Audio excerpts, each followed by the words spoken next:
Salam sejahtera. Hari ini kita sambung perbincangan untuk Open Book Quiz 5. Okey, kita sudah sampai soalan nombor 9. Kita akan sambung dengan soalan nombor 10. So, what is elasticity? Okay, so elasticity is the property of an object that enables it to return to its original shape after the applied external force is removed. Okay, so itu adalah maksud untuk elasticity. And then we have another term that would be the elastic limit. So what does this term refers to? So this term, it simply is actually the maximum force. Okay, the maximum force that can be applied to a spring such that if I remove the force, the spring will return to its original length. Okay, if you go beyond this maximum force, then the spring will be broken. It will not return to its original length. Question 12. What does Hooke's law say? Okay, Hooke's law, it simply says that the extension of a spring is directly proportional to the applied force. Okay, so I can write this as force and also the extension. We use X for extension. They are directly proportional. Okay, but there is a condition. The condition is you do not exceed the elastic limit. If you exceed the elastic limit, then Hooke's law doesn't apply any longer. Alright, that is Hooke's law. Let's go to question 13. You are given a spring. The length of the spring is 15 centimeter, and then you attach a 200-gram load, and what happened? The spring is extended to 20 centimeter. So originally it is 15 centimeter and then extended to 20 centimeter. So what is the extension? So the extension here would be 20 minus 15, so the extension is 5 centimeter. Alright, if you want to convert this to meter, it's okay. Otherwise, just leave it like that. Alright, so let's go to part A of the question. Calculate the spring constant. Okay, what formula to be used here? I know that F equals Kx. Okay, so this K is our spring constant. Do I have my force? Yes, it is the mass is 200 gram. Okay, so the mass here will give us the weight. Weight is actually force. So this force is actually our weight. So I can write that as W equals Kx. And then W equals mg, remember, equals Kx. Okay, m is 0.2. Okay, here is 200 grams, so I convert it to kilogram. Okay, so it's 0.2 kilogram, and then my gravity is 10 equals K. Okay, so to make things easier, so I will just convert my 5 cm to meter. That will be 0.05 meter, right? So I just substitute x equals 0.05, and then you solve for K. You should be able to get the answer 40 Newton per meter. Alright, so that is our force constant. Okay, force constant in bahasa Melayu would be the pemalas spring lah. Okay, the spring constant. Okay, let's go to part B of the question. It asks us to determine the length of the spring when the load is increased by 150 gram. Okay, increased by 150 gram. So my mass now is 200 gram. Add 150 to it, so you will have 350 gram. Okay, so this is equivalent to 0.35 kilogram. All right, so my W equals mg.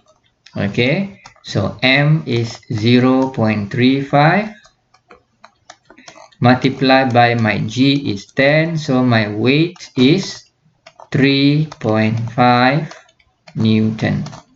And then I use all these values and I would like to substitute it into our equation. F equals kx. Okay, so remember that my force here is actually my weight. So here is 3.5 and we have determined the value of k, that is 40, and then multiply by x. Remember, x is the extension. It's not the length of the spring, but the extension of the spring. All right, so you do the calculation, so you should be able to get x equal to 0.0875 meter, or this is just equivalent to, you multiply by 100, then should be able to get 8.75 centimeter. All right, so that is the extension, but the question doesn't ask for extension. The question asks for what is the length of the spring. All right, so the length of the spring, the original length is 15 plus the extension 8.75 centimeter, then you should be able to get 23.75 centimeter. Alright, so that is the length of the spring when the load is increased by 150 gram. I hope you can understand how we do the calculation. Okay, let's move on to question 14. Now you are given the graph of force against x, okay, and you are to determine the spring constant. So remember that our spring constant, the formula is F equals kx. All right, so I can write my k equals F over x.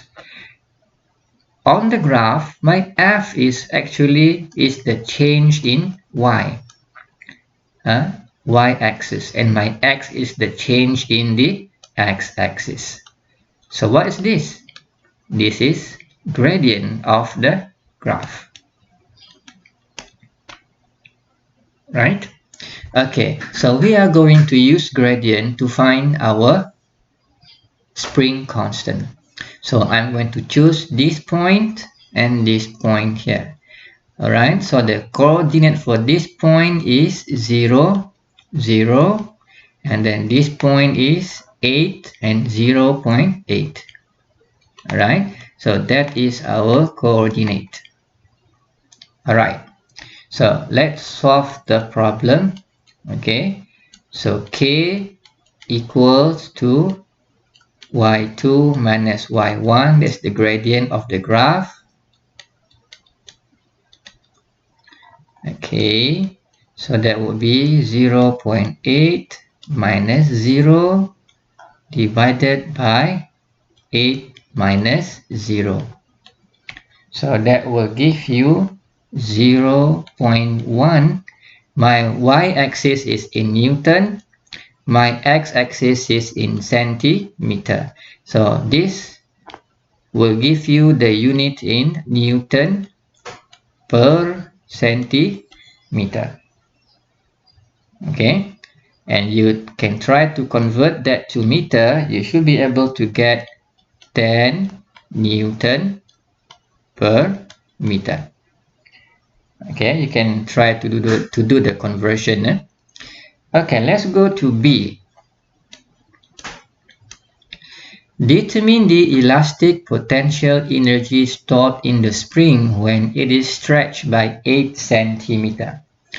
Okay, elastic potential energy ES equal to 1 over 2 F multiplied by X. So 1 over 2 multiplied by F multiplied by X. So we are actually talking about the area under the graph, correct? Okay, so this is actually area under the graph.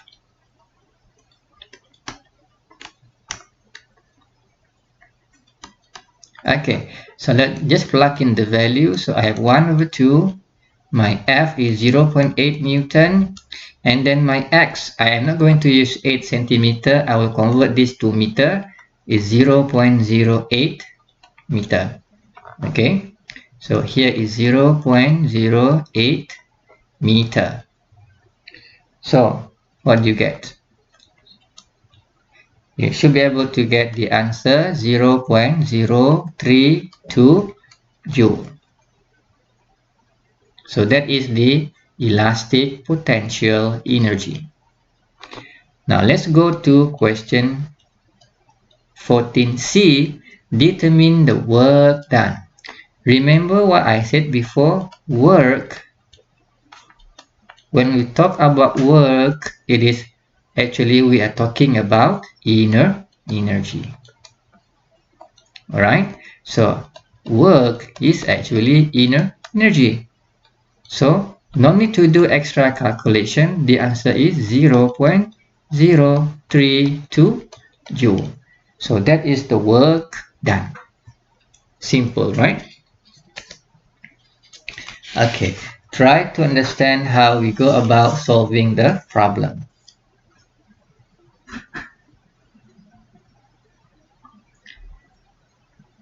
Let's move to question 15. Okay, diagram below shows an iron ball rolled through PQRST rough surface. So here is rough surface. And it says that the friction here is 4 Newton. Remember, friction always go against the directions of motion. Okay, A. Calculate the kinetic energy of the iron ball at P. Okay, the ball is moving at a speed of 2 meters per second. The mass is 2 kilograms. What is the formula for kinetic energy? Okay, so EK equals 1 over 2 mv squared. Alright, what is our m? M is 2 kilogram, and then our velocity is 2 meters per second. Okay, so finish up the calculation. You should be able to get 4 joule. That is the kinetic energy. If you notice at point P here, okay, the ball is rolling, so meaning it must have kinetic energy. At the same time, the ball is 3 meters above the ground. 3 meters above the ground, so it must also possess gravitational potential energy. So what is the formula for potential energy? Alright, so EP equals mgh. My m is 2 kilogram, g is of course 10, and the height is 3 meter. So that will be 60 joules. Okay, so that is the potential energy. Alright, so the kinetic energy is 4 joule and the potential energy is 60 joule. So what is the total energy? So the total energy, so here I'll put here total at point P. So I have my gravitational potential energy plus my kinetic energy. Alright, so my EP is 60 and then plus my EK. EK is 4 joule, so the total here would be 64 joule. Alright, so that is the total energy of iron ball at P. Okay, let's go to B1. Calculate the total energy of the iron ball when it reached at Q. No need to do calculation. I know that the total energy at Q is 64 joule. How do I come up with this answer? Yes, it is the principle of conservation of energy.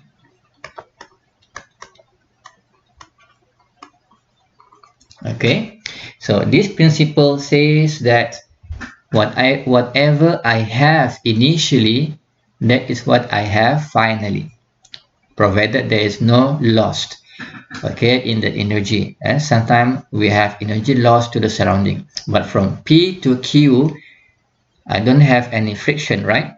The friction comes after Q. So if I have here 64 joule in terms of the energy, okay, 64 joule, then at this point my total energy is 64 joule, at this point 64 joule, at this point 64 joule.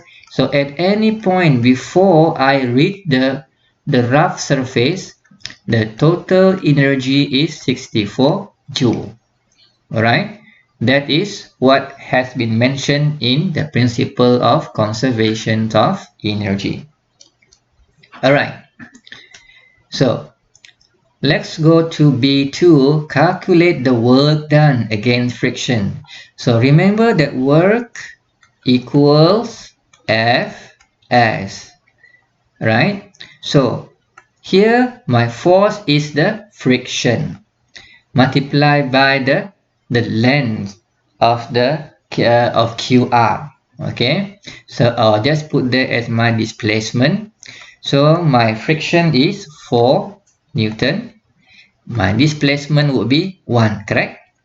Okay, so if I go back to my picture up here, the friction is 4. The distance from Q to R, or the displacement here, is 1 meter.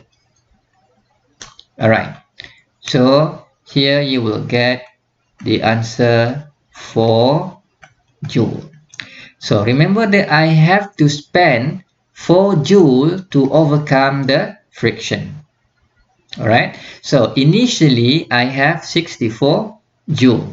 Okay, initial I have 64 joule, and then I have to use 4 joule. Okay, that will be loss. Energy loss is 4 joule. So how much do I have remaining? So that will be 64 minus 4. So I only have 60 joules left. Alright, so meaning to say, starting at this point here, I only have 60 joule, because here I have lost 4 joule due to the friction. So beyond this point, the total energy is always 60 joule. Okay, at any point it is always 60 joule. If I go here, it must be 60 joule. If I go here, it's still 60 joule. Alright? Okay, so calculate the total kinetic energy of the iron ball at S. Alright, so the total kinetic energy of the iron ball at S. So where is our S? Okay, our S is here. And we are to find the total kinetic energy. Okay, my S is here. It is at an elevation. So at this point, all right. So at that point, I have my gravitational potential energy, and since the ball is still rolling, so I do have my kinetic energy. Okay, I have my gravitational potential energy because I am 2 meters from the ground. It's due to the position. I still have my kinetic energy because the ball is still rolling. Okay, do you get me? All right, so let's go back here. So the total energy there at point S, okay, is equal to the potential energy plus the kinetic energy. At point S here, the remaining energy is 60 joule. We have discussed this earlier, right? 60 joules, and then EP is mgh plus ek. Okay, because I want to find my kinetic energy. All right, so ek equals 60 minus mgh, correct? So I have here 60, mass is 2, g is 10, and then the height is 2. Okay, so here is 40, so 60 minus 40. Okay, so the kinetic energy is 20 joule. Follow? Okay, so calculate the speed of the ball at position T. Alright, so if I look at my picture here, the elevation is still 2. It's always 2 here, seems to be flat. So I can deduce that my kinetic energy at T must be equivalent to my kinetic energy at S. Okay, provided there is no change in the velocity, definitely lah. Otherwise, it will be experiencing deceleration or acceleration. Alright, so I want to find out what is the speed of the ball at position T. Alright, so we are going to use our kinetic energy equals 1 over 2 mv squared. Okay, Ek we have calculated it just now. It is 20. Okay, 1 over 2, mass is 2, multiplied by v squared. Alright, and then you solve for v, you should be able to get the speed or the velocity to be 4.472 meter per second. Okay,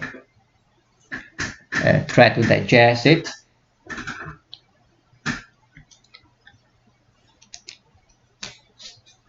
We move on to the last questions in quiz 5, question 16. In a radio-controlled car racing competition, 4 minicars branded A, B, C, and D took part. The information of the 4 cars are given in the table below. So here I have A, B, C, D. So I have 4 minicars branded A, B, C, D. And here are the aspects that we need to look at. Okay, and you are also given here what is meant by the reaction time, what is meant by the resistance force.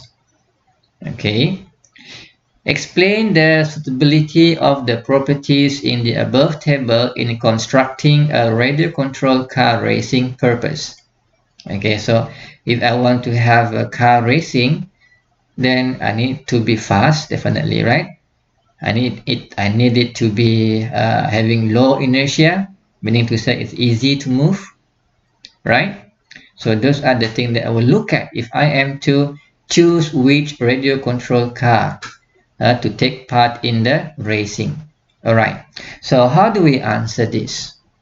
All right, so I will build a table. In this table, I will have aspect. What are the characteristics that I am looking at that I will choose? And then the last column is your explanation. Okay, so aspect, I can get this from the question. Okay, so the aspect to be looked at, it to be analyzed is the reaction time, the mass, engine thrust, and also the resistance. So just copy this thing down into the table. All right, so for reaction time, so if I look at the table up here, I have 0 0.3, 0 0.5, 0.2, 0.6. Okay, so do not choose any number. Okay, since I have 4 choices here, what you should write here is either short, okay, or long or moderate. All right, so for reaction time, I want it to be short. Okay, why I want the reaction time to be short? So that it can detect signal fast. Okay, so if it can detect the signal fast, so meaning to say it can start moving. Mass. Okay, if I go up here again, I have mass. Okay, I have 4 masses here, so I don't choose the number. All right, so I will choose something like small, big, or moderate. So in this case for mass, I will choose a racing car with small mass. Why do I want to choose car with small mass? Smaller mass meaning the inertia will be smaller. So if the inertia is smaller, what does this mean? Okay, inertia is smaller, therefore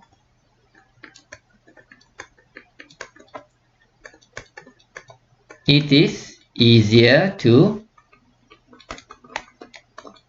move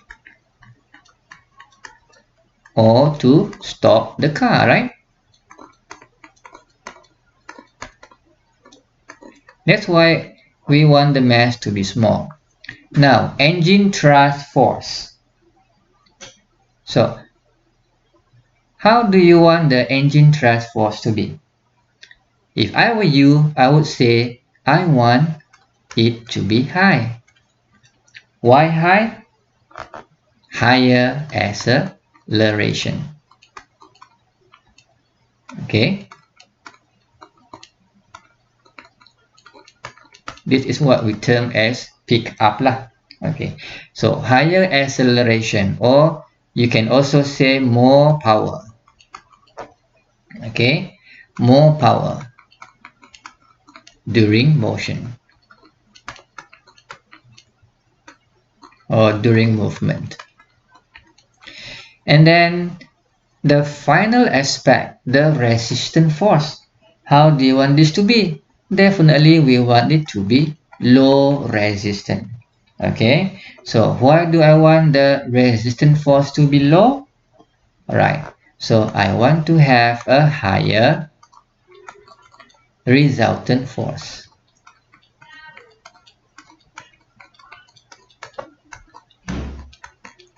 Okay, so if I have higher resultant force, remember that our F equals ma, right? So higher force, then higher acceleration.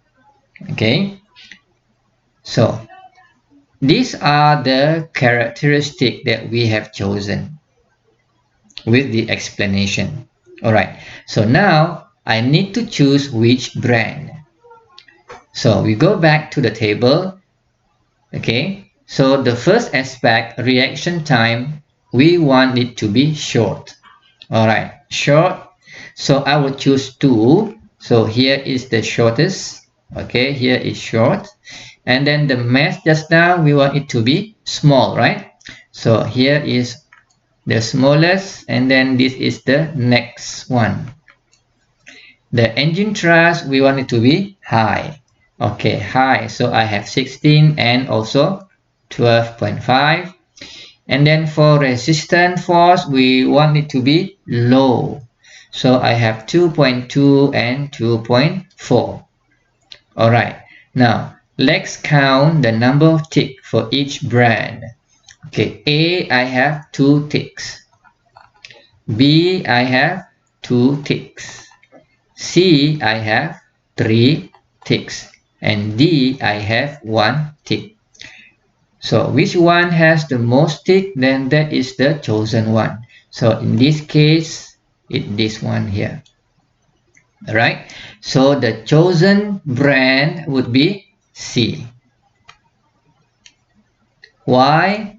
So for the reason, just repeat the characteristic with the aspect. Okay, respectively. So the reason, so you can write short reaction time, small mass, high engine thrust force, and low resistance force. All right, do you get me? So no need for me to write down the answer. So for the reason, it's simply short reaction time, small mass, high engine thrust force, and low resistance force. That is the reason why we choose brand C.